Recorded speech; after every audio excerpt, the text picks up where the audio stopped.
Hey everybody, welcome to Red 5 Live. We are live tonight. Let's see who shows up. Let's see some wonderful faces.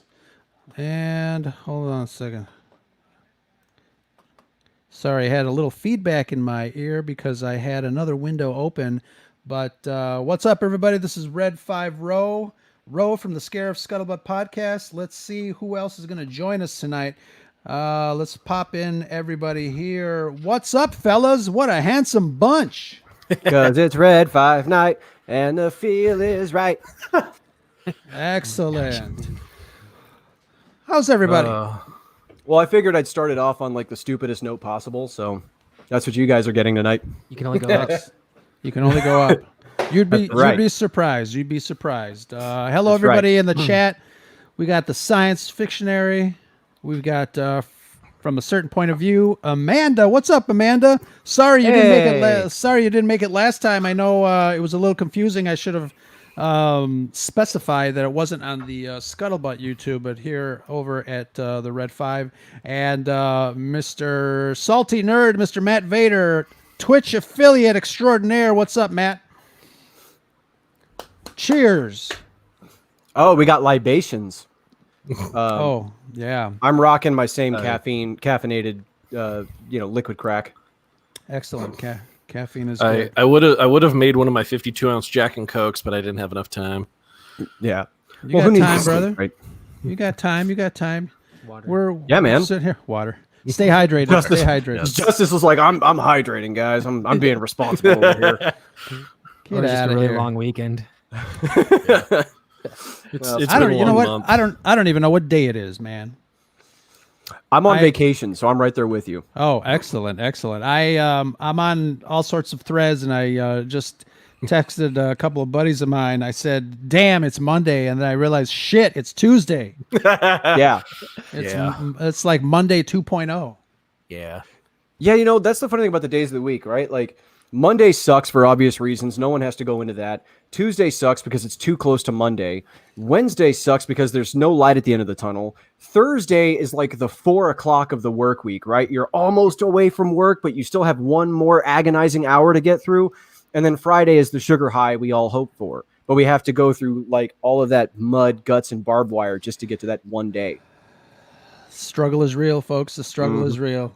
They changed We my live on schedule at work, and so now my Mondays are technically on Tuesday, which is the absolute worst. Dude, man, that sounds like sometimes my work schedule, my Friday is my Monday. So awful. go live with like- that. That's like No, a crime against nature. Yeah.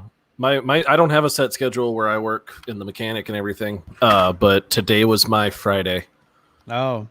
so I actually have the next 2 days off, so it works out. Yeah, as long as it's somebody's Friday, I think the universe is happy and better for it. So Yes. that's awesome.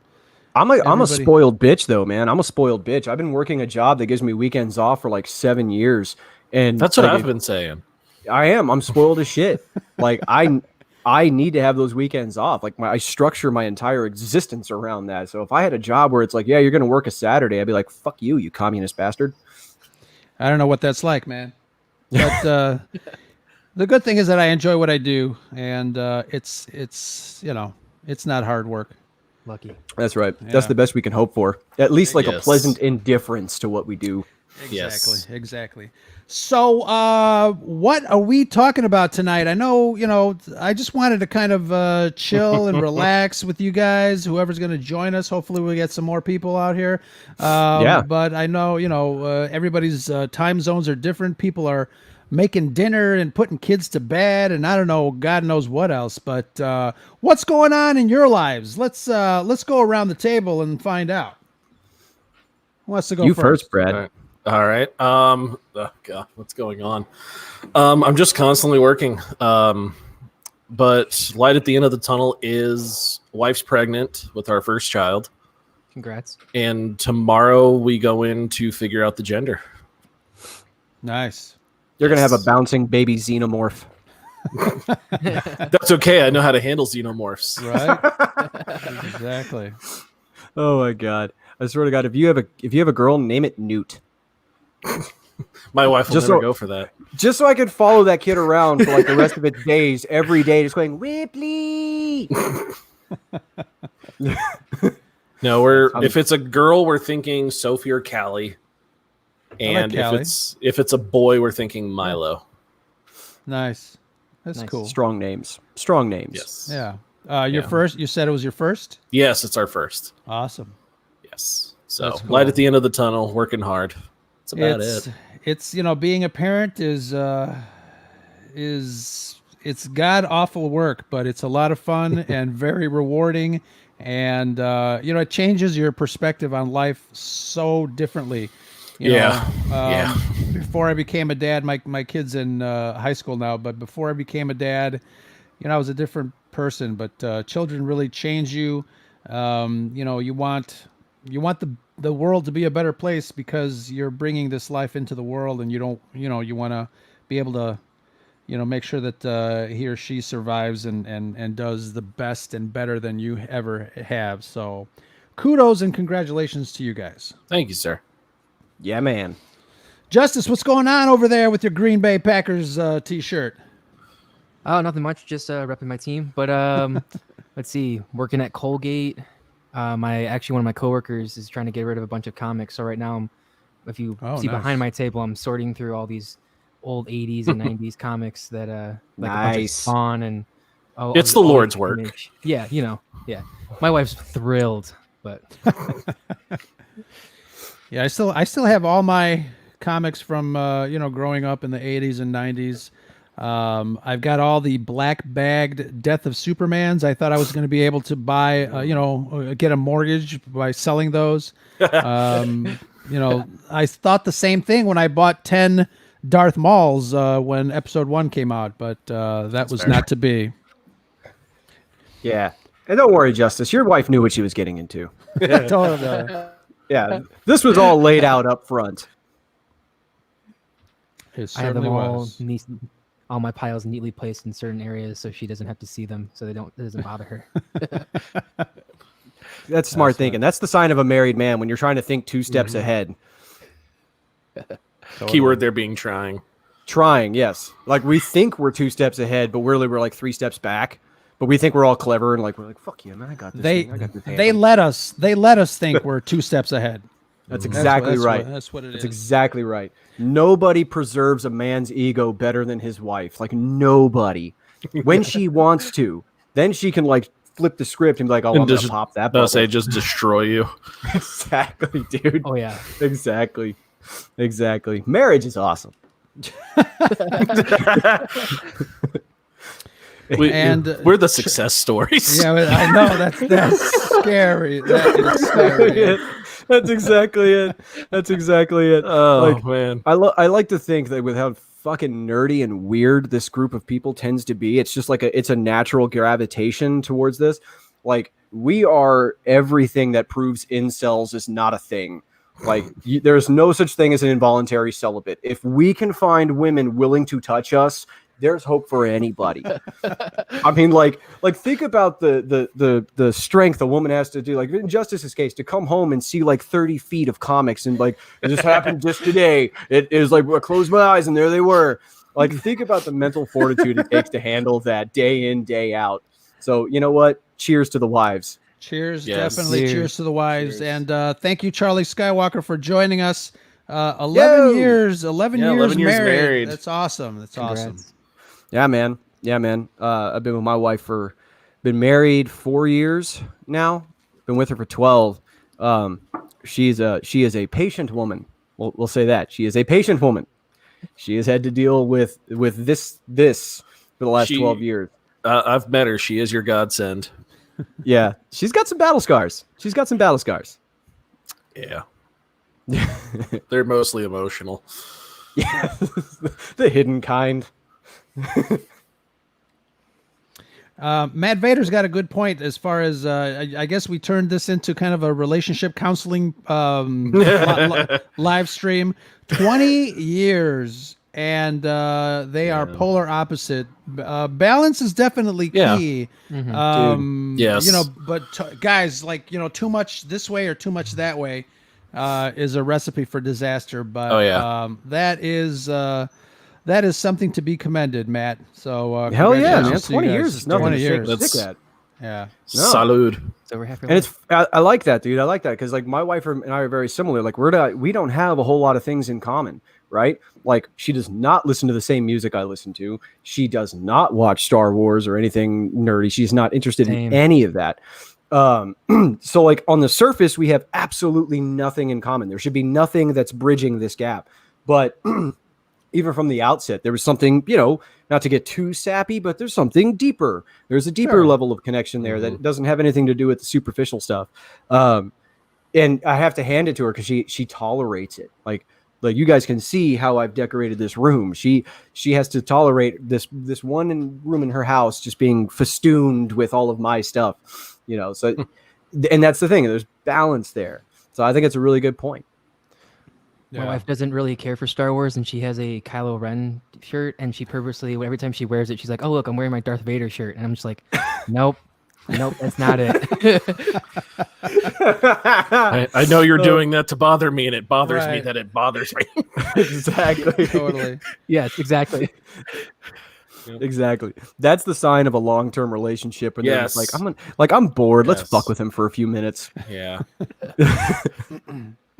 I know my wife, her interests are like shopping and stuff like that. That's not me at all. I'm a nerd. Like I will shop for Xbox or like I've got a nice PC setup. That's it. That's my shopping. But for her, it's there's definitely balance. She likes the Star Wars movies, but as movies, like she doesn't jump into the universe like I ever have. So definitely a balance of opposites there. Yeah, and they work out like that sometimes. It works out like that sometimes. Yeah. And at the end of the day, so long as you guys are having fun together, that's all that matters. Sure. Yeah. On any level. Exactly. Yeah. Exactly. Welcome to the Red 5 relationship hotline. Send us your queries. Gold Squadron special. But it's pretty cool. I mean, we've got people in the chat just talking about that. Amanda and her wife have been together for 4 years. We've got Andrew and Marisha who podcast together on the Science Fictionary and Coruscant Radio Underground, and I think that's fantastic. So everybody's got their own way of doing things and coping with things. My wife, I think maybe she saw Star Wars back in the day, but that's about it. She realizes that I enjoy this franchise and I enjoy doing what I do, here with everyone in the podcast and the family and stuff like that. She let me have this room entirely. It used to be her office, but she said, "You know what? I'll just move upstairs. You can just dump everything in here." I'm like, "That's fantastic. Thank you so much." So, it definitely is about compromise and just letting each other breathe. And I think that's the biggest secret. You don't control each other. Don't try to change each other. Just accept, and you guys will be fine. But absolutely. Absolutely. Like my wife has never, ever once in our relationship ever tried to alter my personality. Like, she'll try to make me dress like less like a homeless person. She does try to get me to do that, but she's never tried to fundamentally change anything about me. And like, even one of the things that I got to do is like, I have to have different hobbies. Like, and I've got to invest a lot of myself in those hobbies. It's a coping mechanism at the end of the day. So I do, podcasting, I do music, I do strength training and all that stuff. And I'm heavily invested in those hobbies. And if I didn't have that woman supporting my crazy eclectic brain, like I'm going to do this and this, like it wouldn't be possible. Cause then it would be one of those, like, it could easily turn into one of those power struggles. Right. But there is that, again, go back to the word balance. There's that balance there between like investing of myself into the relationship that needs to be invested and then investing myself in my hobbies and work and all this stuff, trying to figure out how all of those pieces mesh so the whole entity works. You know what I mean? Definitely. Sure. Oh, yeah. So just real fast, thank you guys, everybody in the chat. We got some folks kind of lining up here. Vader's Girl 28, thank you for joining us.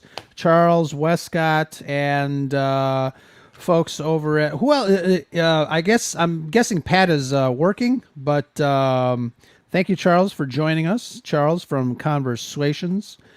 Yeah, man. Absolutely. I have to say that every time. I know, dude. So good. So good. Did you guys? Thank you guys. Did you guys hear about the rumor about the potential Ben Solo series? Yeah, I was going to ask you guys about that, and right off the bat, I don't believe it. I just don't think that Star Wars is going to go back to those characters anytime soon. No, not at least not in. I don't think it's going to happen in like film or television. That just doesn't make any sense to me, because from the standpoint of like, these actors have already devoted the better part of a decade of their life to this. Like, not all of these guys are like the Marvel actors where they're like, hell yeah, I'm in for a penny, in for a pound. You know, these actors, a lot of them have kind of signaled like, hey, it's time to kind of branch out and do something different. So I don't, especially Adam Driver, like I don't see the guy as someone who would jump back into playing Ben Solo. And then like, I don't think it needs to be a television show or a movie. Like, you could tell that story in a novel or comics just as easily and maybe tell it better. You know, I don't know. That's kind of my thought on it. So I don't. Yeah. Amanda's got a good point, which I agree with. Might be different for, somebody else in the chat or you guys here, but she says that she thinks that the sequel trilogy content is done now. I kind of tend to agree. Will they come back? You know, you never know. It's the future. You know, it's always in motion, as Yoda says. But I think for now, they're concentrating on a lot of the streaming shows like Cassian and Obi-Wan and the Clone Wars and the what do you call it? The Bad Batch and all that other stuff. And obviously the Project Luminous and the literary projects that are happening. And I think maybe that also might be kind of a setup to what people, they might be gauging us as the public, want to figure out, what we want to see. And I think there was a lot of infighting with the fans, obviously, with the sequel trilogy. We'll see what happens. I just don't think like Amanda, I don't think the sequel trilogy is coming back anytime soon, or any of the characters, even behind the scenes. I mean, some of the actors got some hate, some people bothered them about characters they played, which was ridiculous, obviously. But we'll see what happens. I think you're always going to have that, though. Yeah. I think it would be cool that if 10 years from now, Daisy picks up her role and we kind of see the continuation of what happens at the end of Rise of Skywalker. Not saying that that's going to happen, but I think it would be something interesting that maybe some fans would be interested in watching. Yeah, and I mean, that absolutely could happen. I mean, like, there's plenty of fertile ground for storytelling there. There's plenty of that.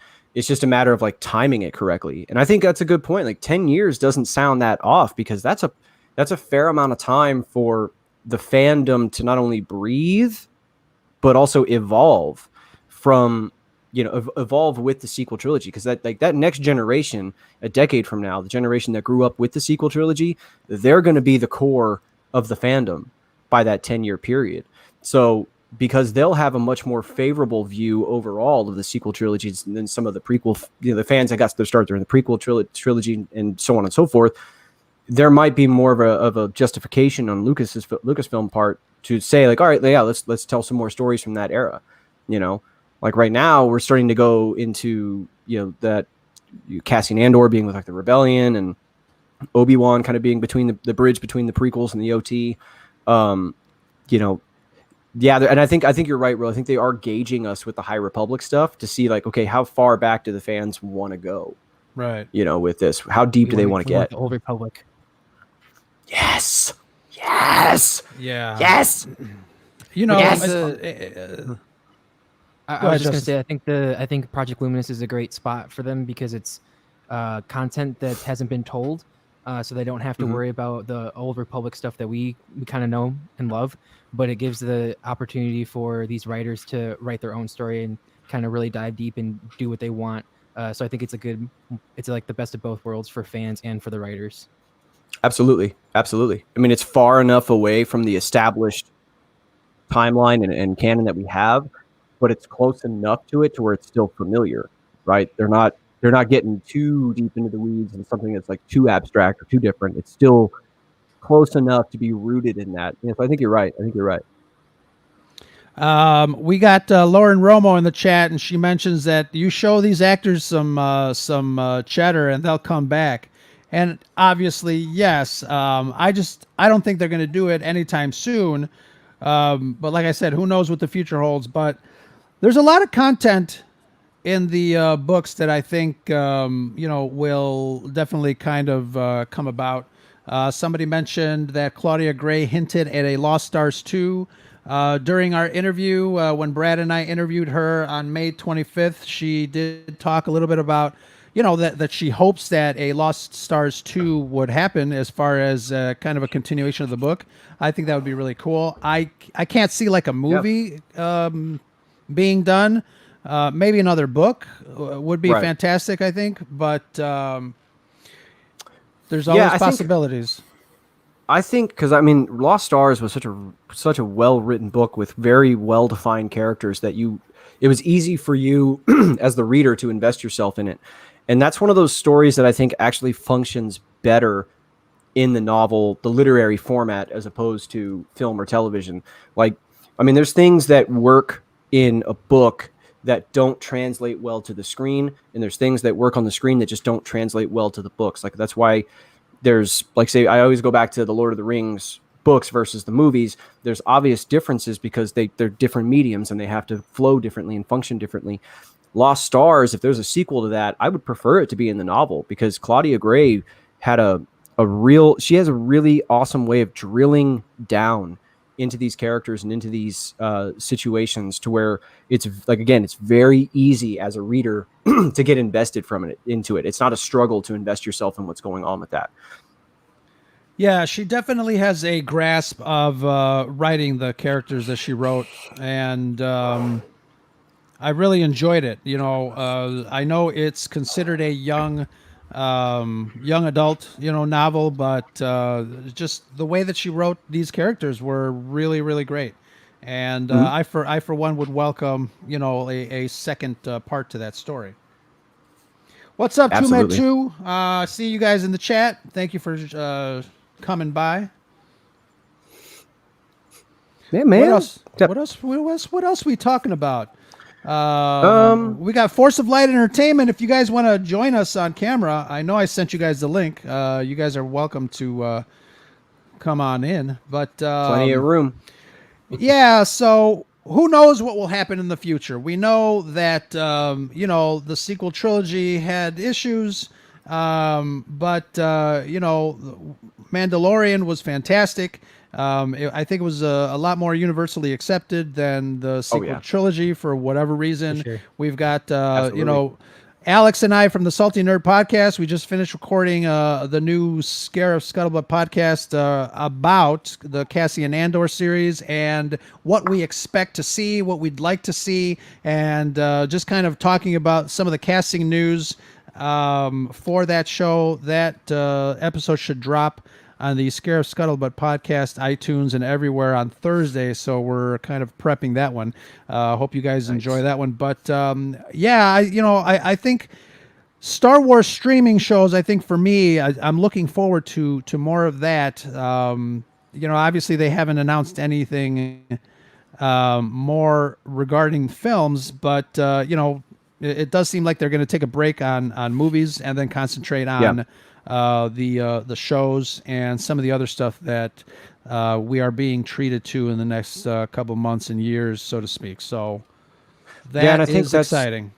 I think that the streaming services are definitely going to be the future of it, because, I mean, if you look at it from a business standpoint, the amount of money they have to invest in these shows cannot come even close to what they're investing in the films, because they found processes to make these shows that are more cost effective and more versatile than what you would have to do on a film. Like with a film, you got to go to locations, you got to pay for everyone to get locations, catering services, logistical services, all of that.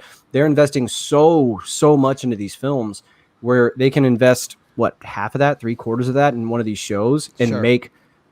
make comparable profits as they would with a box office release, it just makes sense that going forward, I mean, that's going to be the content we're going to get, which is not a bad thing. I mean, if you think about it, we are spoiled, rotten fans right now because it's just constant, man. That's like fair. if it's not a show, it's a movie. If it's not a movie, it's a book. If it's not a book, it's comics. It's, it's just constant. Since 2015, we've had consistent content thrown at our faces. Like we are want for nothing. And I'm just cracking up because you guys, especially Justice, you still got your baby face. I remember in the '90s. There was no Star Wars after Return of the Jedi. It's it was just empty. We got one project which was fantastic, but really there were no movies on the horizon. People just kind of stepped back from Star Wars, and now it's like we got this, we got that, we got this coming up, and it is definitely an interesting time. And yes, Matt Vader, we call those the dark times during the no Star Wars in pop culture, but it's interesting. We got a lot of stuff coming, but we'll see what happens. Lauren mentioned that she's looking forward to getting away from the Skywalker saga. I kind of tend to agree. I would love to, dive into something new. The New Republic, all this new stuff that gives us a chance to kind of step back from the legacy characters that I know. There has been some discussion regarding, how Disney has treated certain legacy characters, and we'll see what happens with brand new characters, like you said. Some new storylines that don't really have to count on the images and memory of fans when it comes to, these legacy characters. So looking forward to all that stuff. Like I said, we just finished the Cassian series show on the Scarab Scuttlebutt podcast. I'm really looking forward to the show because it, if anything, it showed me a different side of the rebellion. It showed me something different, yet similar, obviously, because it's set in the time frame that we know, that we've really never explored. They say it's 5 years before the events of Rogue One, so I'm very excited to see what happens. Yeah, absolutely. I mean, I dig the idea of like an espionage spy show within the Star Wars universe. Like, give me like a ground level, gritty, dirty Mission Impossible style story. I mean, that'd be awesome. I think. Yeah. And again, like you get that chance to explore the rebellion, like you said, Ro. Like you get a chance to explore it. It's not. In the original trilogy, it's billed as the shining example. It's we're gonna beat them ethically, morally. We're gonna beat them in all regards. Get to Rogue One, and it's like no, they're doing what they have to win. Like this is much more a guerrilla insurgency than the original trilogy would paint it to be, and you get the chance to have more of that with Cassian Andor. I think with the streaming services, you also get the chance for different styled Star Wars shows. Like The Mandalorian's a Western. Like you're talking about, the Cassian might be this like James Bond espionage thing, but it gives different directors, different writers the chance to be in the Star Wars universe, but not tell the same like kitty cutter story that we've heard 9 times now. Absolutely. Yeah, absolutely. I can see that. Very exciting. Yeah. What else? There's a comment in the chat. Lauren, lots of cameos could pop up in the Cassian show. And we talk a little bit about that. Obviously, the casting news regarding the actor that plays Draven, General Draven. I think he signed on. Yeah. And what's her name? I can't remember her first name. O'Reilly, the woman that plays Mon Mothma, she's officially in there. Oh, Genevieve O'Reilly. Right. So, yeah, we talk about the actors that are coming in, and this new actress that might be playing Cassian Andor's sister. We've got that line in Rogue One where he says, "I've been in this fight since I was 6 years old." So, looking forward to seeing if it is a sister, and if and seeing what happens with the drama there between the two and the rest of the characters. And who can forget K2SO? We might be able to see K2SO and how he was reprogrammed by Cassian. So that's going to be really cool. Yeah, I'm going to say this right now. Put Alan Tudyk in everything. I mean, in everything. Give him every role. Like, he was awesome as K2SO. He was awesome as Mr. Nobody in Doom Patrol. I mean, like, that dude just, like, he acts his ass off, and I love it. Yeah. So I didn't even think about that. Like, I'm really stoked to get more K2SO because, like, you give me a droid that is just full of sass, I'm all in. Like, I'm head first. I'm all in. Yeah. Charles Westcott says, I hope Mark Hamill reprises his mystery voice. And, Mark Hamill was Bane in the Clone Wars. I know he does a lot of voice acting. So it would really be cool to, I don't know, just to have Mark Hamill be in this. Amanda's got a question. Correct me in the timeline, but do you think we might see Hera, or is it too early? I don't think it's too early. I think they're kind of side by side. But I don't think she's really part of the rebellion at the moment, right? She's she's like another cell. Yeah. I mean, it's possible in the sense that, like, we know that, like, Dave Filoni and Jon Favreau, Johnny Favs, are working on a connected universe within these shows. So, I mean, I could totally see it in that context. If they are going to be connecting all of this, you could introduce a live action Hera. We are getting a live action Ahsoka, presumably, right? Like, all the indicators point in that direction. We might at some point be getting a live action Ezra. Like, it looks like they're starting to take the leap into taking some of these animated characters, putting them in the live action. And if they're going to do a connected universe, I don't see why you couldn't drop Hera or even Ahsoka. I mean, she is Fulcrum at that point. Cassian is Fulcrum too. We know that. We've got. What was I going to say? Oh, I lost my thought too. Well, it's not a far reach to introduce these characters because they just what they did with Darth Maul and Solo and all the stuff that he went through. So having them introduce these characters on a streaming service, I think, is a pretty easy jump. I see what you're doing, Force of Light. I love it. I'm going to bring you in a minute or two, but that looks fantastic. I love your new background. And I don't know if you guys just finished that up, but thank you for coming on. And we're going to see it in a couple minutes. It looks really, really fantastic. But one of the things that I was thinking about for Cassian, for bringing in Ahsoka, I've always thought in my headcanon that the very final shot of the season cliffhanger of The Mandalorian season 2 is just going to be a hologram with Ahsoka in it. She's going to have a line and then cut to black.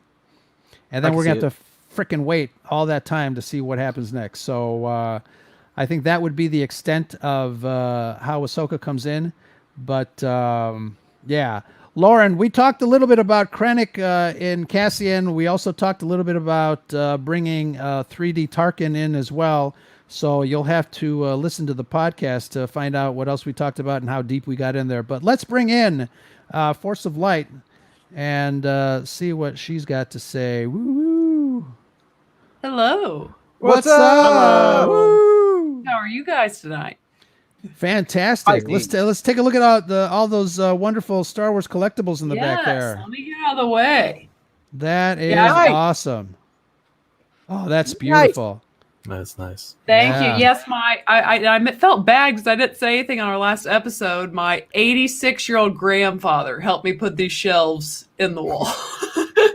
Nice. Yeah, that looks great. That looks great. Well, indeed. So, will your sister be joining us? She will not. Okay. Yes. Believe it or not, sometimes we are separated.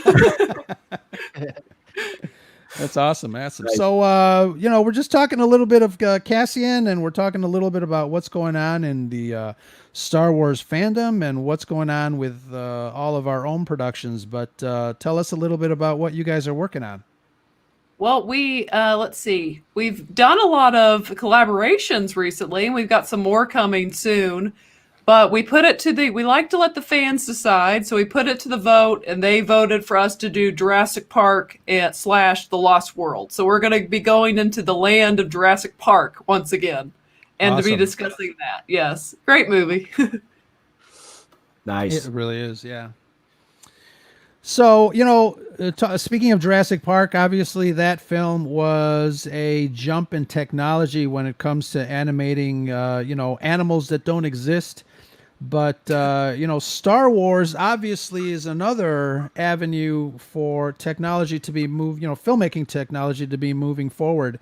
With the advent of what the folks at Lucasfilm are doing with the volume and the Mandalorian, Kev, you were just talking about how these films are a massive investment for the studios, and we're seeing the work that's being done on the Mandalorian and shows like that, how the cost has kind of just been sliced up and reduced immensely.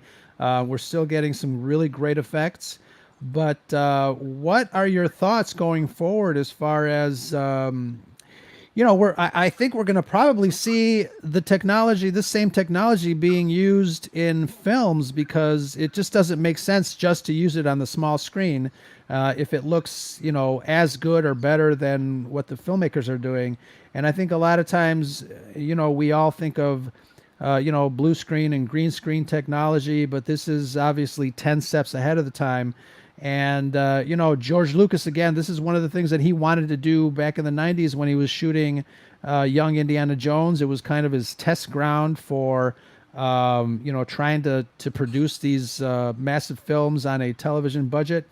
The technology, George is one of those guys, man. He thinks of stuff and he tries to make it happen. Sometimes it doesn't happen. Sometimes it takes 10 years for reality to kind of catch up to his thought. He's just, one of these great world builders, and we are as fans lucky to be able to have that. So what do you guys think of the technology moving forward? I mean, what else can they do? Brad, what do you think? I mean, you already have, at this point in day and age, I mean, you have the technology now where you just throw them in a suit and every facial expression they make is transferred into the computers. You see a lot of that when we had Endgame and Infinity War with Thanos. I mean, going forward, that's honestly just one of the bigger questions for something like this. Someone has to think of something, because we also have to ask the question: is there any more room to move forward? Short of really putting people directly into computers themselves. So. I mean, I think that the volume it's probably going to be a bigger leap than people might give it credit for. Yeah. Because I think you're still going to have like filmmaker preferences in the sense that there's going to be filmmakers that are like, no, I want to go shoot on location. I want tactile feel. That's what I want. But you look at some of these bigger production companies like Marvel Studios and things like that, when they're doing these big tentpole movies and they're cranking them out 3 times a year, they're going to utilize that kind of technology because it's going to streamline the process to such a point where, they're saving money, therefore they're making more money because those movies consistently make billions at the box office, so they're just going to take a bigger cut. And I think the volume plays a huge role into that because it's mobile, it is versatile, it's everything they need to shoot more scenes inside than they have to do in location, and they can get the same aesthetic.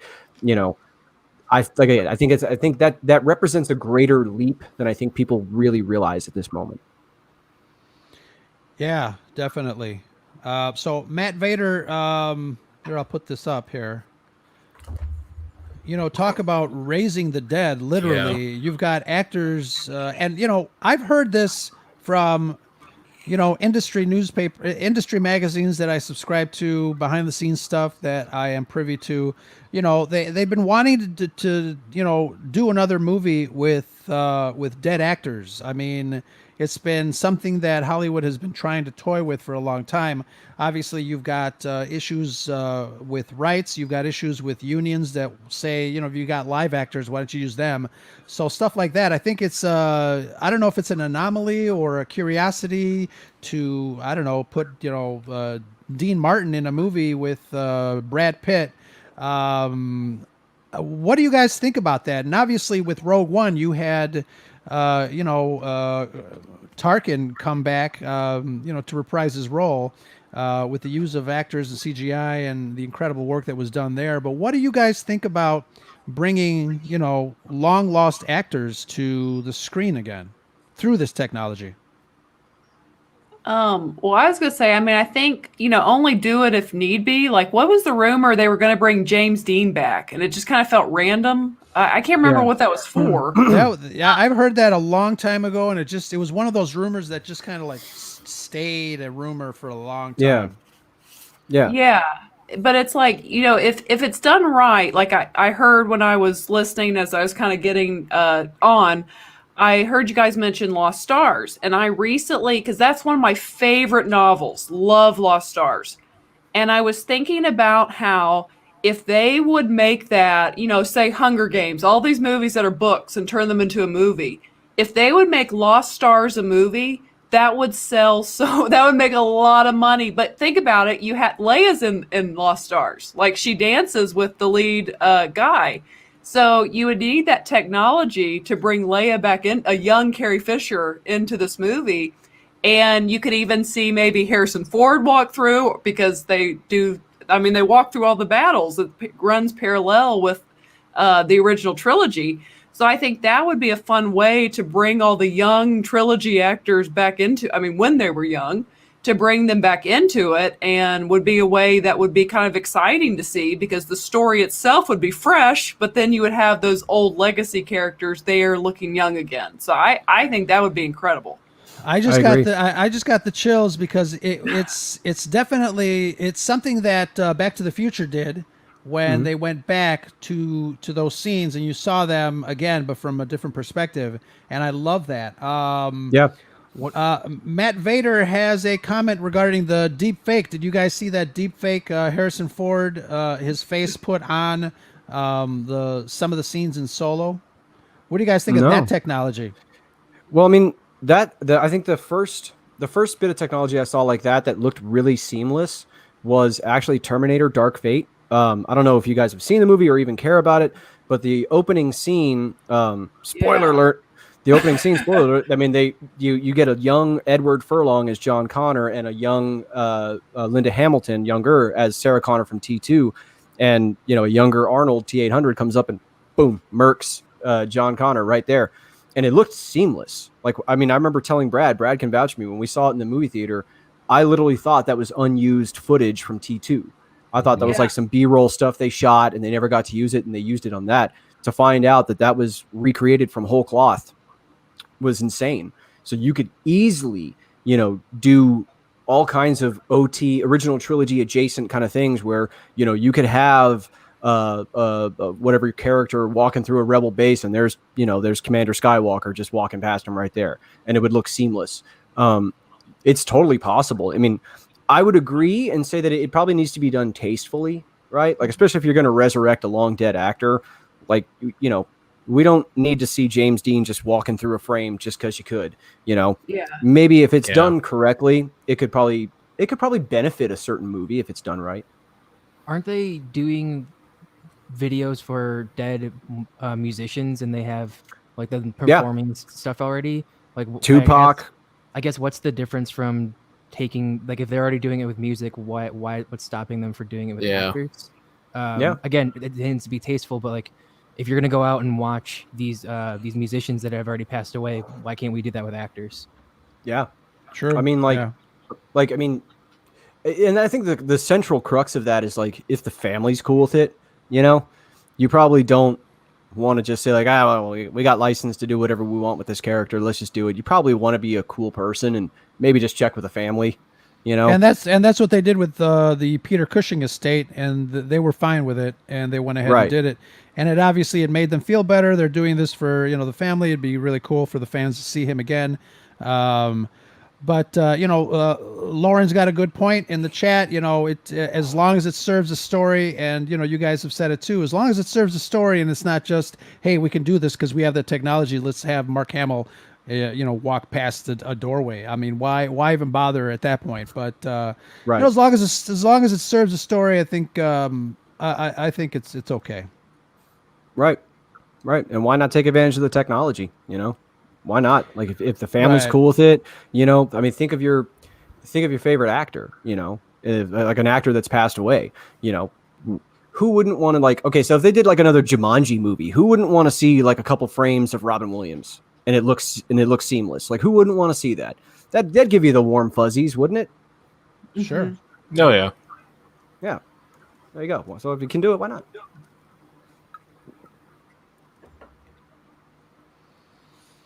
Let's see. Science Fictionary says, let's not forget that 20 years ago, George Lucas was talking about replacing real actors with digital actors. No. I mean, like every movie they've done with digital actors like that, they look like digital actors, right?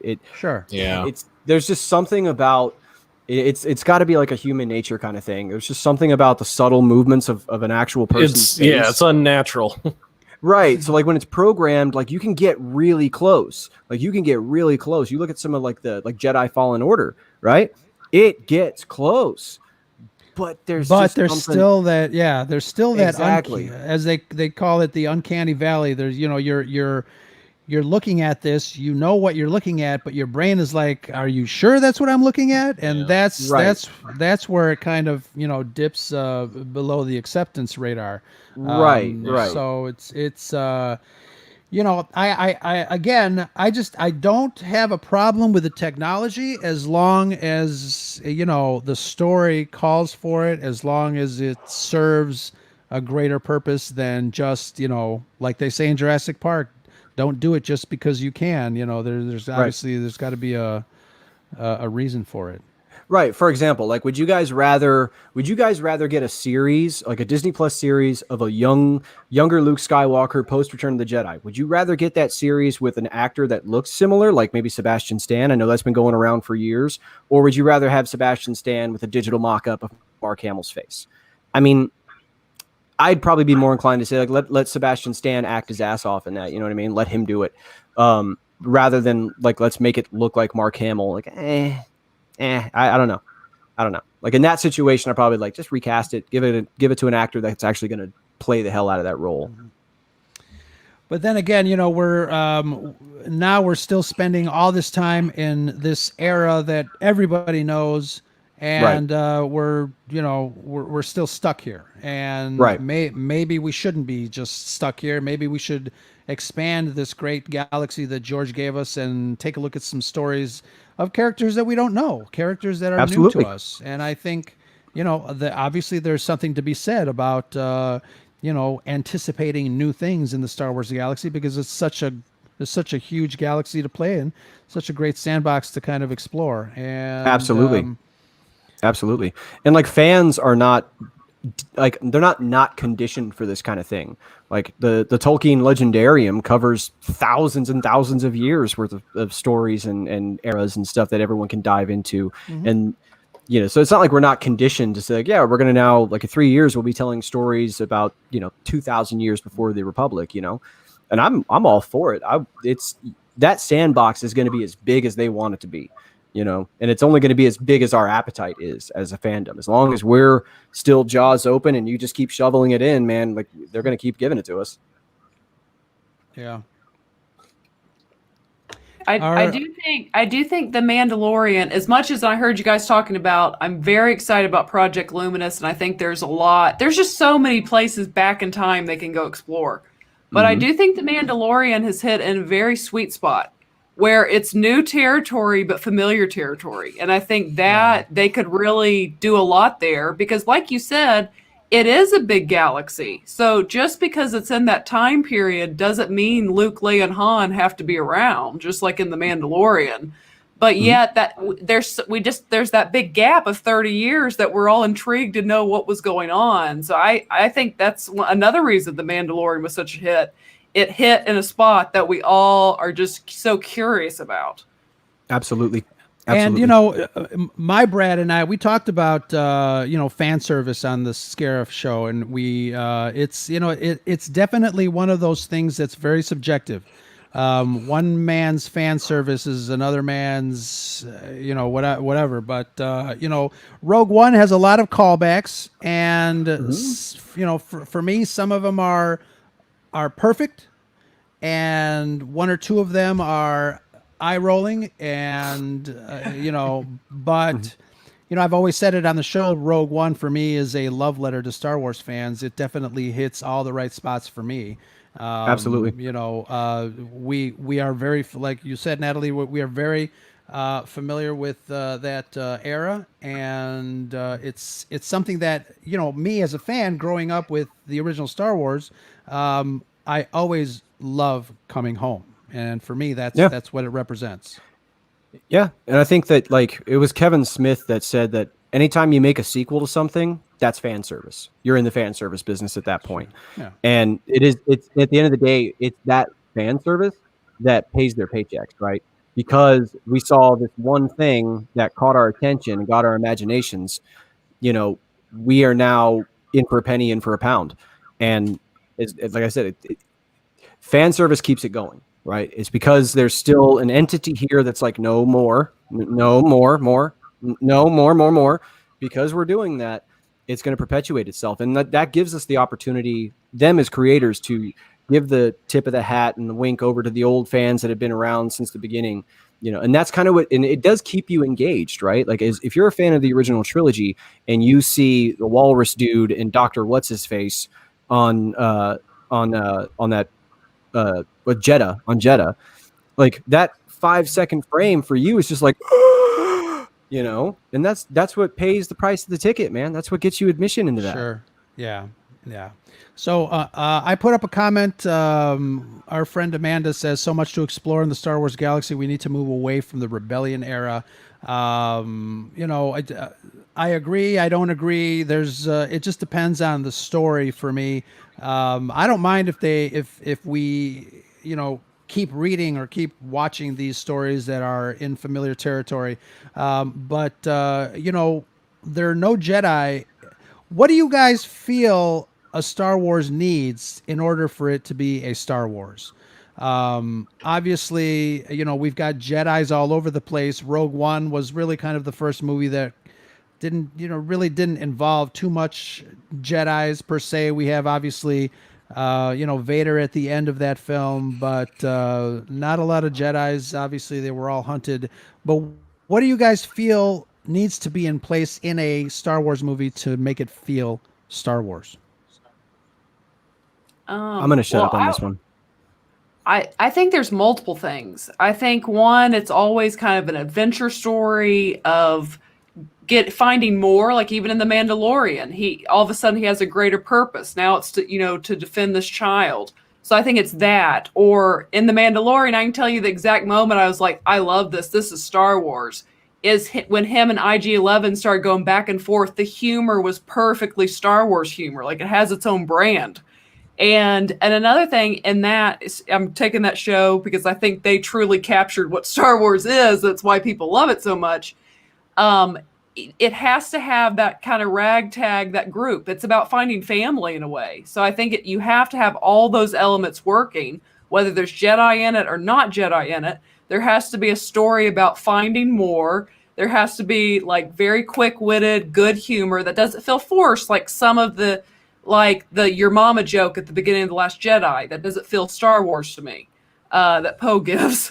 So it has to have that Star Wars humor, and it has to have, like I said, that family sense, that gang that you meet along the way. And to me, those are some of the things that truly make Star Wars. Good point. Agreed. Yeah, agreed. Definitely. I mean, and especially I think, you hit it on the head, regarding finding family. and all this stuff can be happening around you in the galaxy, in real life as well, but in this fictional universe as well, obviously. But there's that aspect of family in Star Wars, and I think that's what makes it universal. I think that's what makes it accessible to so many people on the planet, because it's a universal concept. I'm sorry, who did I interrupt? Justice? Brad? Kev? No. I've talked a lot. Don't worry about me. I have a bad case of motor mouth. Oh Lord. I mean, because like, you guys want to say, Brad? Come on, speak up. No. That's Nothing worth saying. I mean, like, I love the point that was made about the finding a purpose. That is kind of the through line of all of the major protagonists of every trilogy, is finding that greater sense of purpose. Anakin with the Chosen One prophecy, Luke with his hero's journey, Rey with hers, and even the ancillary characters around them still kind of touch on that finding a greater purpose. And and there was a comment I saw earlier that Star Wars is more of a feel than a checklist. Yeah. And I think that's so apt, because for me, like, going into the sequel trilogy, being a fan of it, is I wasn't looking for a checklist of needs. Like, I didn't need to see Luke Skywalker twirl a lightsaber. I didn't need to see this or that or that. It had to hit. It had to hit with the emotive beats, and it had to make me feel something. It had to make me react in a way that Star Wars makes me react. Like, yeah, Star Wars gives you the whiz bang, like, oh, that's cool to see. But it's the chicken skin moments. It's the things that resonate with you. Obi-Wan having that moment in the lava, like, you were my brother, Anakin, like that genuine moment of guilt and agony. It's things like that keep you coming back. So when you see a Star Wars film, you're looking for those emotive beats and those connections. And I know that might sound weird to the outside observer, people waxing poetic about, Star Wars, but it is those things that keep us coming back. It's those things that keep selling us on it over and over and over again. And I want to add it's on funny that. because those are things that we know as fans, and when we bring outside people into our world, they get to see it too. And I think we can't overstate that, because that's why we've been talking about it for 40 plus years. Yeah. But sorry, Michelle, go ahead. Oh, no, you're fine. I wanted to add on that because that's exactly right. It's a feeling. And when I go back to it's funny, they say that on The Rise of Skywalker, but even back to that scene in The Mandalorian with him and IG-11, it was a feeling. It was like, this is Star Wars, or I can take you in. And I really love the opening scenes of The Force Awakens. But for me, I can remember in the theater, it was when Poe and Rey meet and the magic that began to happen in that scene. And then they find the Falcon and the music plays. Like, that whole scene, it was like, this is the Star Wars magic. Like, it's back. Like, absolutely. I feel it again. And it truly, like, it's funny. It's The Force Awakens. Like, it awakened my love for Star Wars in a way. As much as I like the prequels, it never touched that area of my heart in the same way, at least for me. And I know for many people it did. Right. But it hit the feelings. It hit those feels that only Star Wars can hit. So I think that is totally right. Right. Right. I mean, it's the emotional connections that connect us to the property, right? I mean, art, because it's what it is. It's art. Yeah. I mean, it's special effects and it's technology and it's this and that.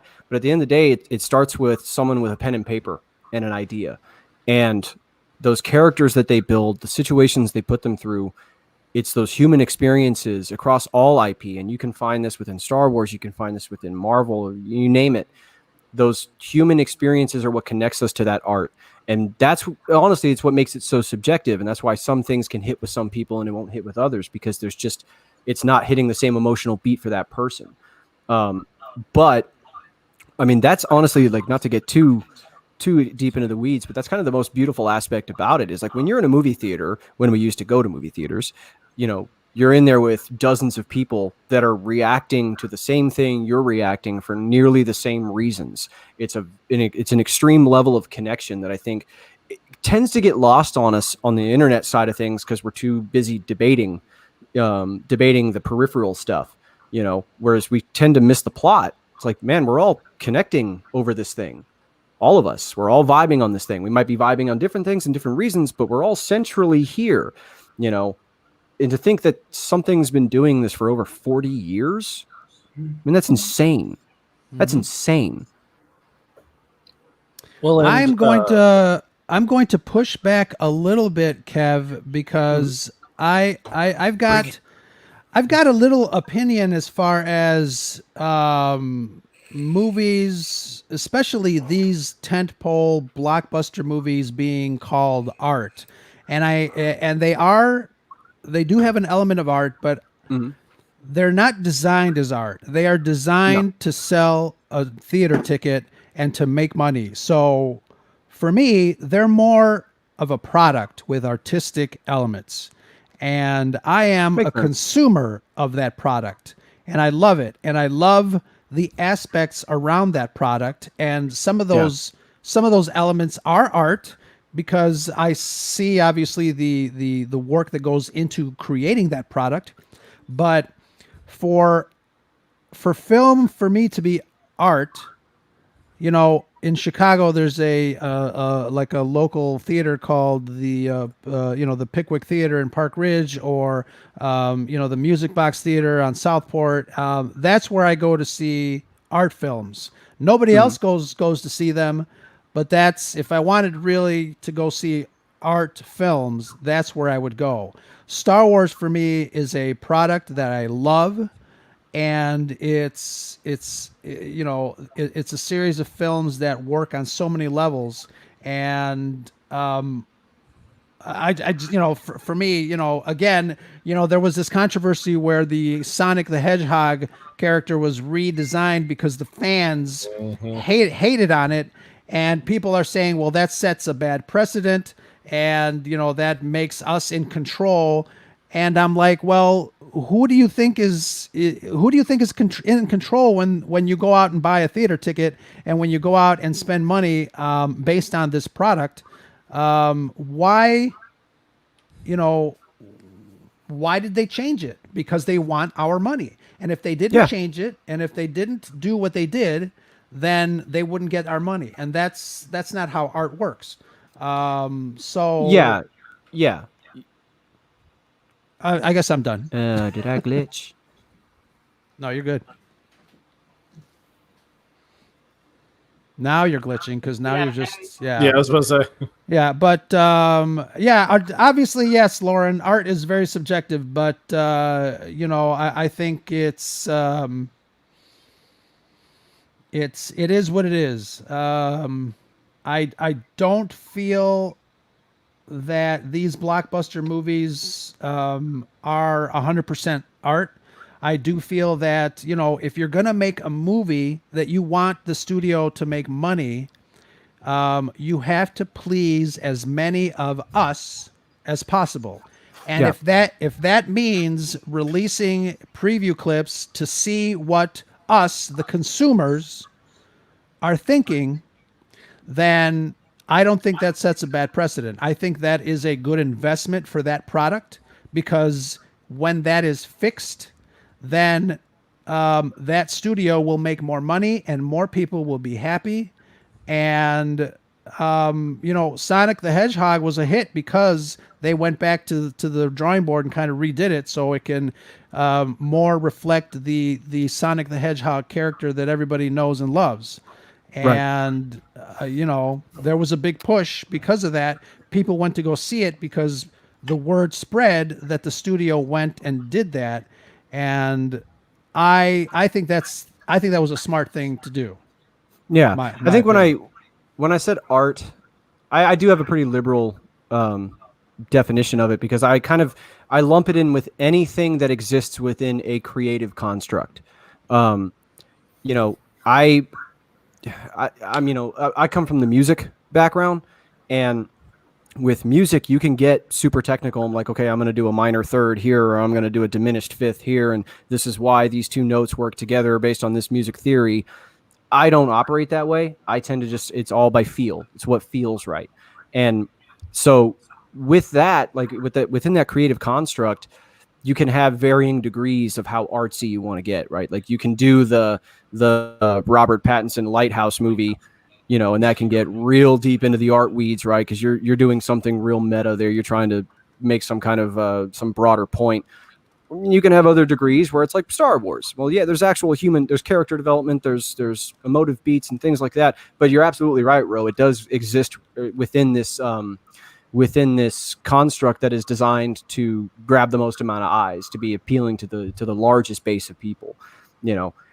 But the overall point I was making is that there's a creative aspect to coming up with these characters and these situations and these right beats and everything. And to a degree, I would consider that art, but I totally get where you're coming from with the art flicks.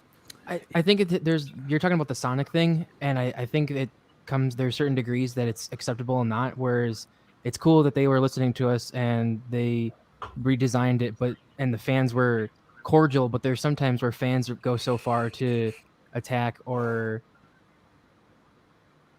say the creative process damaging for the people that are creating the content, and that's where I don't really necessarily agree with listening to what the fans have to say.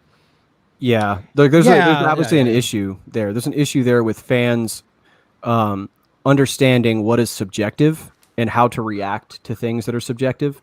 You know, I think that one of the byproducts of social media is the bias bubble that develops. You know, you tend to fill your feed and your social media with people that are generally like-minded, that have similar interests and similar outlooks on things. And I think over time that tends to develop this idea that bias is objective truth. And the only objective truth when it comes to movies and music and whatever is that it's all subjective. It's how you interpret and interact with this IP. And I think where that gets muddled is like what Justice said, when people are like, they get vicious about an opinion and they treat that opinion as objective fact. And they go so far as doxing people because they didn't like something. I mean, and that's a whole different thing. I'm talking about the normal people that can accept, opinions, and fans that can say, you know what, it would be nice. You know, I remember this character this way, or why don't you do it this way? You know, if it doesn't get done, then that's the creator's prerogative, and they just decided to go the other way. So right. I don't think I'm talking about that. And I'll call them fringe fans where they do what you say, Kev, because that is kind of like an off-the-wall, offbeat splinter of the fandom. And I don't think the majority of the fandoms of any franchise are that way. You know, they accept what they do. They accept what the creators do. And, you know, if they don't like it, then, you know, they move on. But I want to bring out something that Michael said over at 2Met2. He says, but there are us and normal people, and the studios make more money off of normal people than us. And again, I'm going to disagree, because normal people don't go see The Force Awakens 13 times. Okay? It's true. I don't have the math. I don't know exactly where the money comes from, but I will want to say that normal people will maybe go see a new movie once if they're interested in that genre, where people like us will go back. We'll take friends that are normal people once, twice, 9, 10, 15 times. Nobody else is going to do that.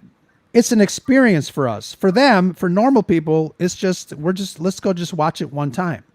And for us, it's not that way. Yeah. So I would have to kind of disagree with for DVD. Exactly. Well, something else that I would add to that row, even, it's like it's us, it's the crazy fans that set the tone of what people think. Like if we're there opening night and we're crazy about it, and oh my gosh, this was awesome, it literally sets a tone. Like if the diehard fans, like opening weekend comes and go and they're like, like then the average fan doesn't really care. Like this excitement just begins to crash and they're not going to go as much. I mean, I think what Michael's saying we see with Marvel, I think Marvel has so many fans like me. I'll go see it. It's just kind of become a thing to do, but I don't have some deep, passionate love for it the way I do Star Wars. But the diehard Marvel fans are so pumped about Marvel, it makes us excited to go watch it with them. So we do, and they keep making billions of dollars. Right. I think there's definitely a distinction between like a casual moviegoer and the Uber fans, right? Like the casual moviegoer is going to be like, oh, well, this is the new Marvel movie that's coming out. I guess I'll go check it out too. You know, the Uber fan is like, I've had a hellacious week at work and this is my only emotional lifeline right now. Plug me in, you know, and it's like the 15th time we've been there. We were there 3 days ago and now we're back. You know, so I think, Ro, you're absolutely right. And I think you're right as well, Michelle. Like we set the tone in the sense that, you know, there's a portion of the movie studios that know every movie they're going to get a certain percentage of casual moviegoers, but they know they're going to get the rabid maniacs like us that are on our computers like in September for a movie that's coming out in December, and we're like, okay, if I don't click this button in the next 5 seconds, I don't get my tickets, and then I'm going to kill somebody. You know, that's us, and that's what's really leading the charge. You know. Well, and I think something that can almost prove that, and I know there were a lot of factors with it, and I know we all I think everyone here likes Solo. Yeah. But coming out of The Last Jedi, and I'm not in the debate of what you think of The Last Jedi, the bottom line is there was a lot of division and a lot of fussing going on amongst the diehard fans, and we see there just wasn't that excitement from all the I know I was there opening night, okay, so I was pumped for Solo. But we see it overall, it had an effect on everything, on when the diehard fans were so angry that they just set it out or were pouty about it at the least. I think you see in that movie, I mean, it crashed compared to the other ones. Right. I mean, I think fan power is definitely nothing to be underestimated. It's really not, especially here in the 21st century in 2020 with the power that fans have on social media. I mean, look no further than Zack Snyder's Justice League, right? It is entirely because there were rabid fans chomping at the bit for years that is even coming into existence. You know, if people would have been by and large indifferent to the idea of Zack Snyder finishing that movie, we wouldn't be having that conversation at all. You know, and why is that? Real fast. And why is that? It's because the studio probably did some numbers and said, hey, we can probably make a lot of money here. Absolutely. Absolutely. I mean, it's not entirely. There's that. Josh Whedon is a shitbag. But like, you know, it's absolutely right. The studio, like at the end of the day, Warner Brothers and HBO, that given that they merged, realized we're doing this streaming service. We need to get many more eyeballs on the streaming service. What's trending? Oh, what's the Snyder Cut thing? Oh, well, the previous heads of the studio butchered a Justice League movie. That was stupid. Let's give it back to this guy. Let's let him finish it. And now it's evolved past that. He's not just finishing that movie. He's finishing his vision. Like there will be new stuff shot for this thing.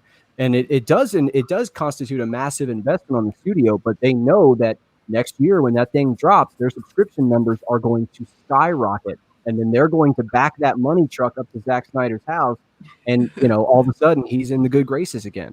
I mean, like studios do that. Look at Marvel Studios. Why do you think Robert Downey Jr. came back for over 10 years? It's not like he had a personal investment. Like, I mean, I really am a big Iron Man fan, and I want to play it again. No, they backed a dump truck full of cash to his front porch every time.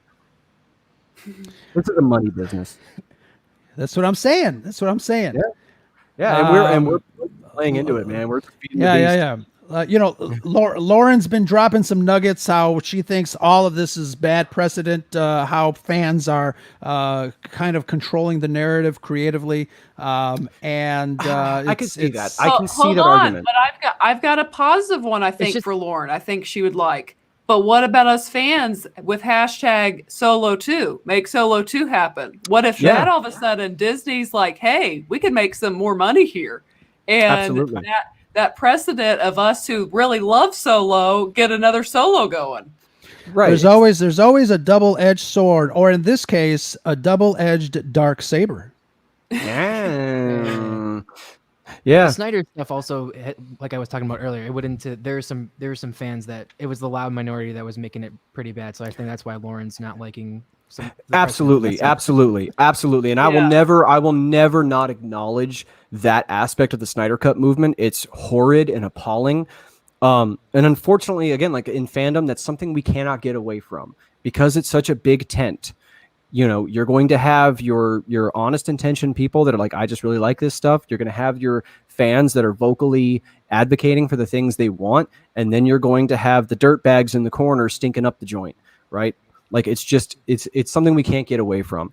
And I can even see the argument that fans driving that level of discourse can be destructive if it's geared towards, like, again, I think attacking the creators or doing anything like that. I mean, I think at the end of the day, fans can clamor for something all they want, but if the creative mind behind it doesn't want to do it, it's not going to happen.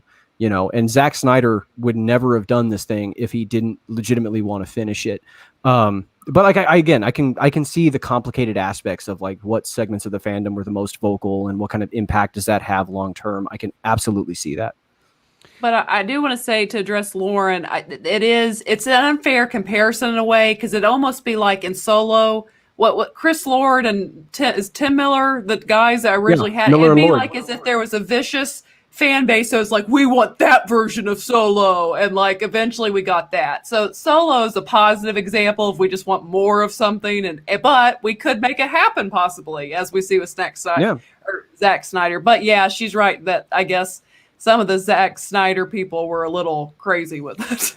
Yeah, and I mean, unfortunately, it's just something we can't get away from. Like, I mean, there's bad eggs in every bunch, and it sucks, right? It sucks that it sucks that even those people get a platform and even they have a voice, even though they decide to use it for really shitty purposes.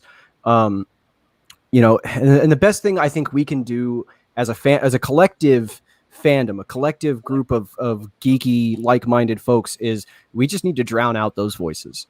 At the end of the day, we need to make those guys so quiet that nobody can even hear their dog whistles. You know what I mean? Like, that's the only thing we can do is, if we keep acquiescing to it, then it's going to continue to be a much larger issue. That's why I created Red 5 Network. Boom. Boom. Promo drop right there. Plugged it.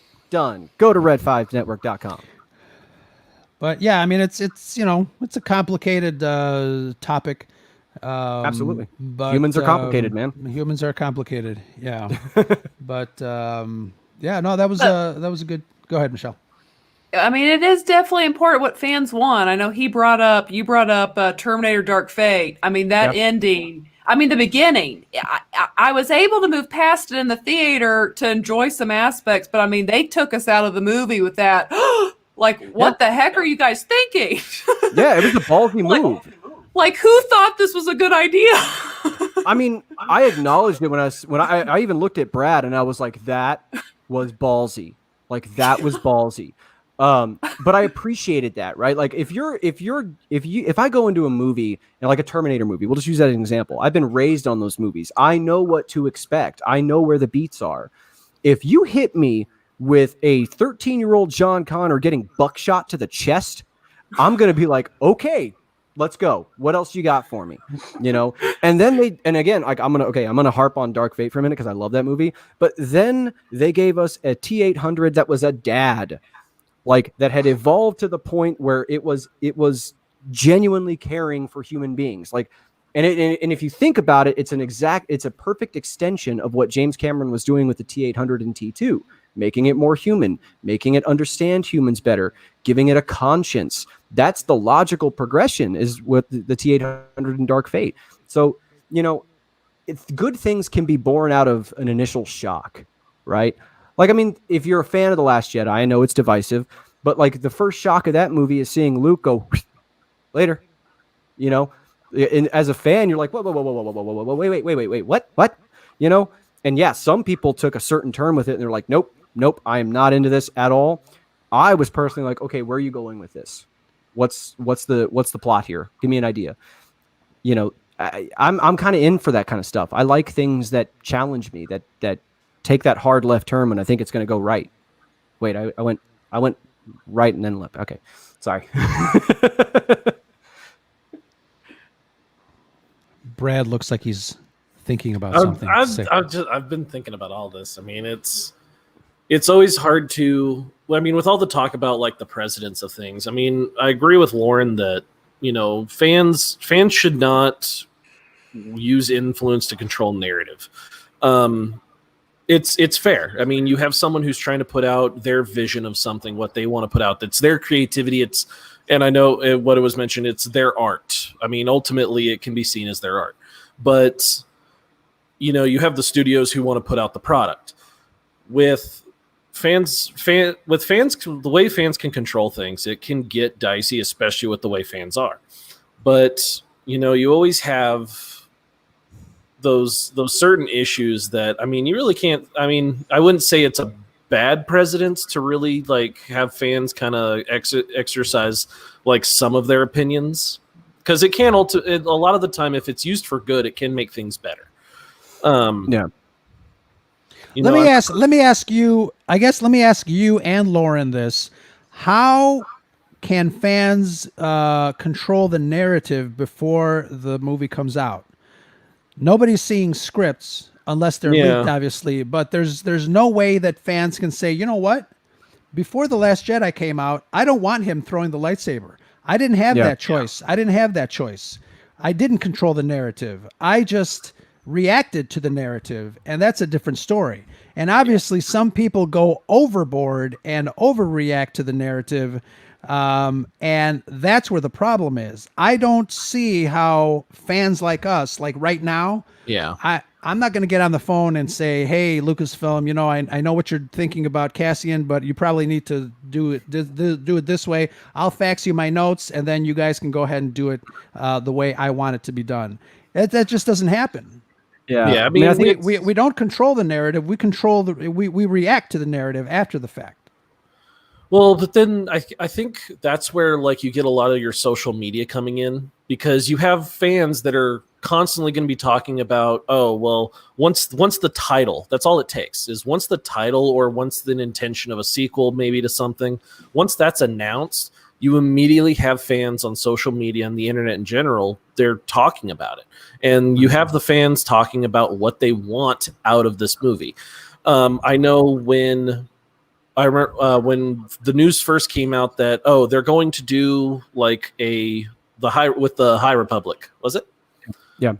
When that first came out, I mean, like the pages that I subscribed to and everything, everyone wanted like a main character out of Revan, who was a Jedi turned Sith turned Jedi, and then ultimately became a neutral force.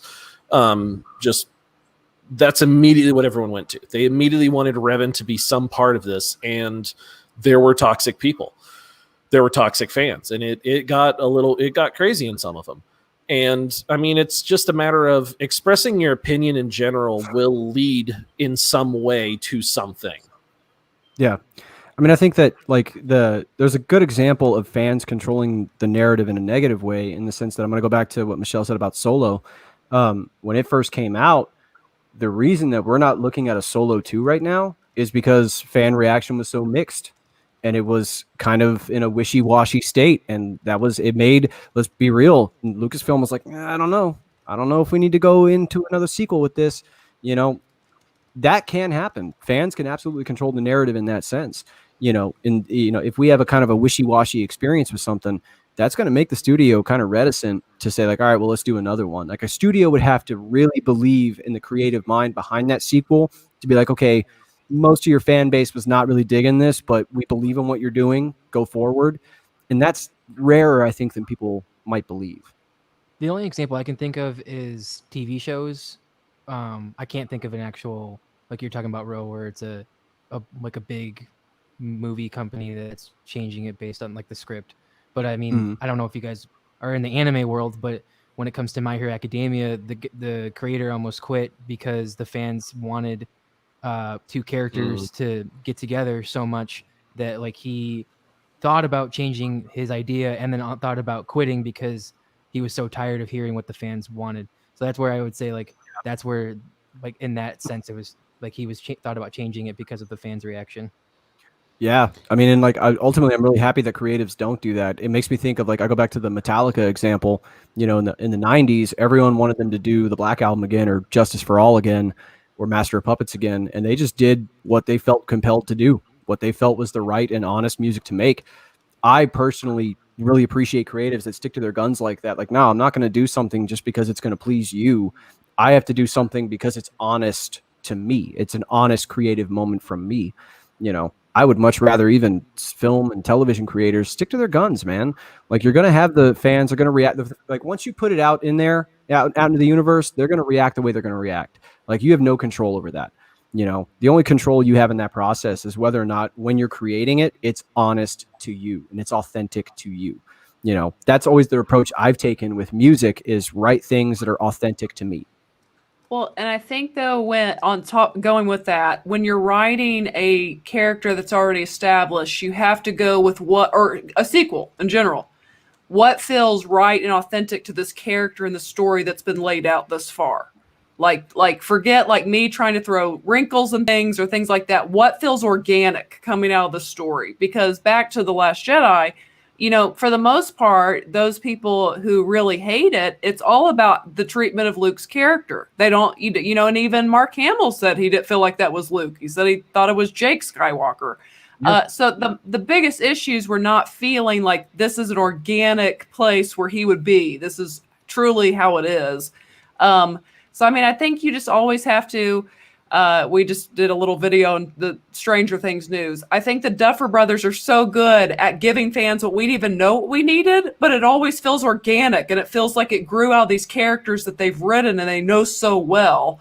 And I feel like, you know, fortunately with The Mandalorian and it being done with Jon Favreau, I feel like I think he's going to get that right too. Like be true to Mando, to Cara Dune, to all these characters. Like that's who they got to be true with. Like truly, like, you know, just let it be organic and build off of what you've given us. Like, don't make the characters take left or right turns that we're like, And I like shows where characters take right or left turns, but make sure that it's established that the character's kind of that way. Like, you know, people only change so much. Right. I think you touched on something that I think when you have an established creator that's been with a property for a certain amount of time, there's a trust that develops between the creator and the audience, right? Like you said that the guys behind Stranger Things give you things you didn't know you needed. That's because probably on some level you intrinsically trust what they are doing. So when they might tweak something or push something a little bit, you trust them enough to kind of go with them on it. And I've often thought like maybe Rian Johnson didn't get that same trust because he wasn't established within Star Wars. He was, you know, he came from the indie film background and people were already kind of like, well, this guy's going to have a Star Wars movie, you know? So when you bring in a bunch of new creators into it, you are rolling the dice in the sense that sometimes the audience isn't familiar with their work or what their angle is. And when they do take certain steps, that can cause some pretty intense reactions. But here's the thing, you know, some folks didn't know what Rian Johnson did before the Last Jedi, and I don't think people disliked The Last Jedi before The Last Jedi came out. I think again it was reactionary to the story. It was reactionary to the way that certain elements of our hero was portrayed. And obviously there was 30 years between, you know, this film and the last film where we don't know what happened to Luke Skywalker. All we know is the stuff that happened in the expanded universe. And a lot of people were familiar with that. And it was totally foreign to what we saw that ended up in The Last Jedi.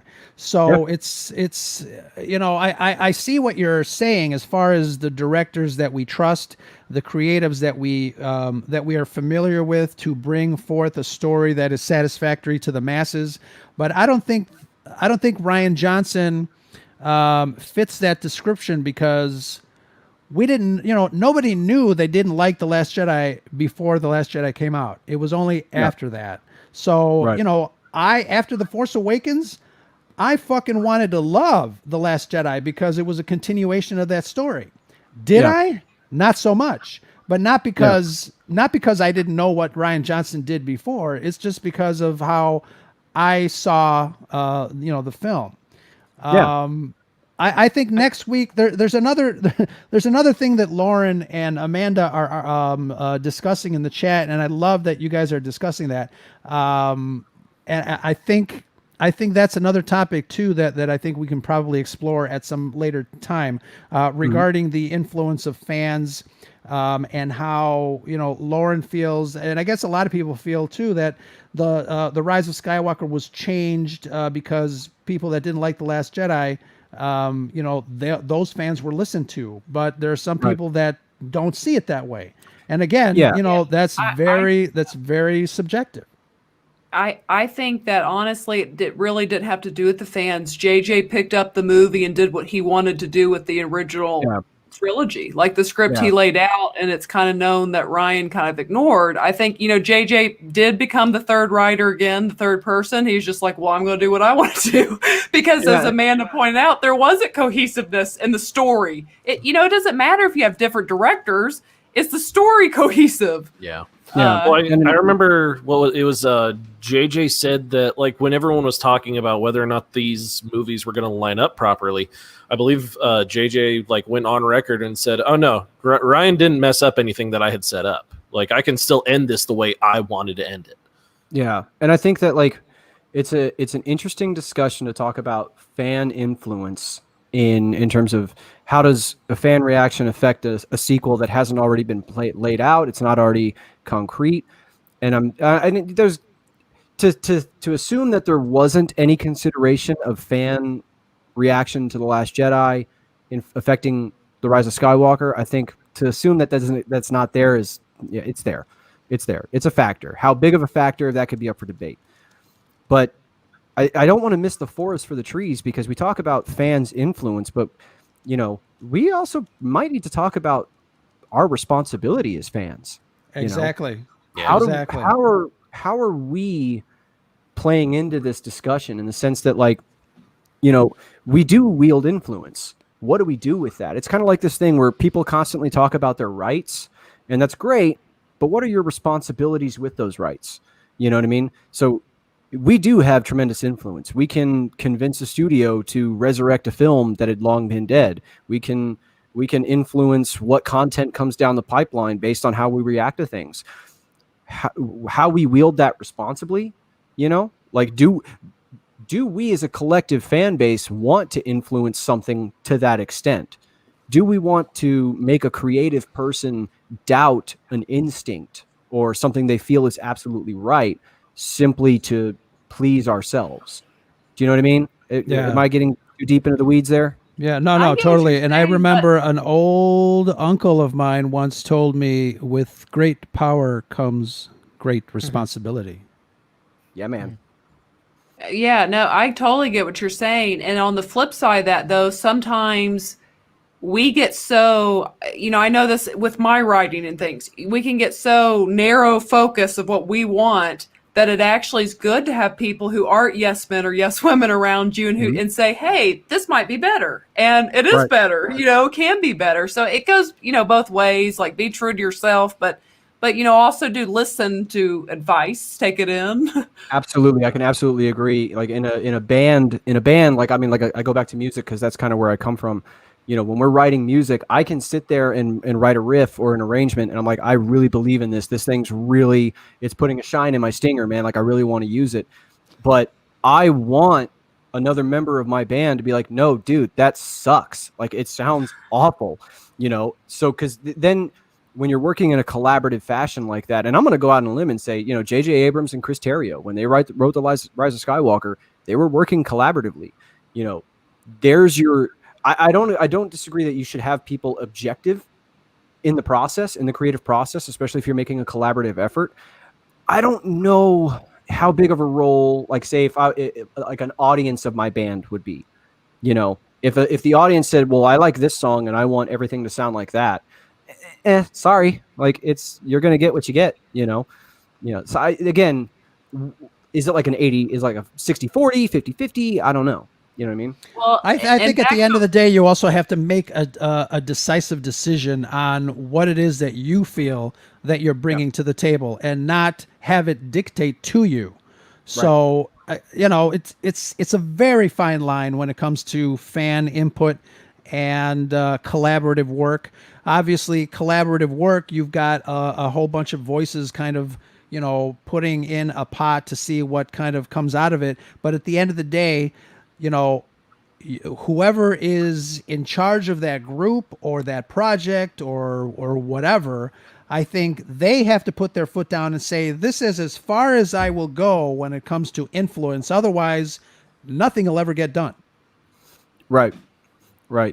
And, you can make the argument that the sequel trilogy would have benefited from having an entity like that, kind of someone at the top that's kind of in charge of, I hate to keep bringing up like the Marvel example because it's so fucking passe, but you have a Kevin Feige, you have a guy at the absolute top that's like, yes, no, yes, maybe the sequel trilogy could have benefited from that. It might have felt more cohesive than it is, but I mean, this is you don't think it was cohesive? I think there were aspects of it. If I'm being absolutely honest, I think there were aspects of it that were cohesive. But I think it has a messiness to it that is natural when you have multiple different creative minds involved in the project. Force Awakens, you had Lawrence Kasdan and J.J. Abrams. Last Jedi was the Rian Johnson show. Rise of Skywalker, there's Chris Terrio and J.J. Abrams. So you have a lot of different people in the mix here. And let's not forget, they're talking with George Lucas. They're taking meetings with George. They're taking meetings with all these people. They're getting a lot of input in. And, maybe there was a whole lot of Indians and there wasn't a chief. I was being facetious, by the way. I know, Ro. So. Well, this has been a really great discussion. Michelle, you missed the first part of our show. It was, if you go back, we were dishing out relationship advice. Yes. For Gold Squadron married. Yeah. That was a lot of fun, but I'm really intrigued at the discussion that we were having just now. And, we've got different points of view and different ideas about stuff. Nobody poked an eye out. And that's one of the reasons that I love interacting with both sections of Red 5 between Gold and Red Squadrons. And we got a lot of voices, a lot of opinions. And that's one of the reasons that I love all you guys. Yeah, man. I mean, this is the great thing about podcasting in general is it's a completely accessible platform to anybody. You don't need to be inherently talented. You just need a microphone and a voice, man. Anybody can do it. Anybody, if you got it, that's the beautiful thing about it. I think that's why this functions as well as it does, because everyone has a story to tell. Everyone has a voice, and those all have value, right? And because of that intrinsic value, none of us is like, well, I slightly disagree with you, so fuck you. Nobody's going into that direction. That I can't help but agree that this is a really unique setup we got going on, and I'm really grateful to be a part of it. Agreed. Yeah. Love it. Awesome. All right, guys. Well, this was an awesome discussion. And I want to thank everybody in the chat for challenging our thoughts. And it's not funny. No, I'm laughing I'm at gonna say- certain point of views. Yeah. Comment. Yeah. Excellent. Yeah. Let me pop that Yeah, up. man. Send, I just saw it. Yeah, so did I. But everybody, thank you guys for joining us tonight. It was a really great discussion. I don't know what else you guys want to leave a final message for everybody in the chat and out there in the Twitterverse. What are you guys all about? Give us your elevator pitch. Justice, go. Justice, go. All right. All right, cool. We're Pod Wars. You can check us out on Anchor, and we have all our different streaming sites. Be looking out for our next interview where we'll be talking with Jennifer Badger. She's the stunt double for Gamora in Infinity War and Endgame, so that is something to look forward to. Other than that, you can follow us at Twitter at Pod Wars Podcast. Excellent. Yeah, and Brad and I are of the Force Losers podcast, the world's okayest podcast. You guys can find us on red5network.com. We're also on Anchor FM, Spotify, the like, YouTube's. Brad, take it from here. Oh God. Hot potato. So if you're on Twitter, find us on the Force Losers. You're talking to Kevin. Facebook with the Force Losers. You're talking to me. Kevin, I believe, also has weightlifting tutorials on Twitter. I don't know if they're good. I have an Instagram, and it's Instagram. It's Instagram, and it's just shirtless pictures, like videos of me on the struggle bus trying to get strong.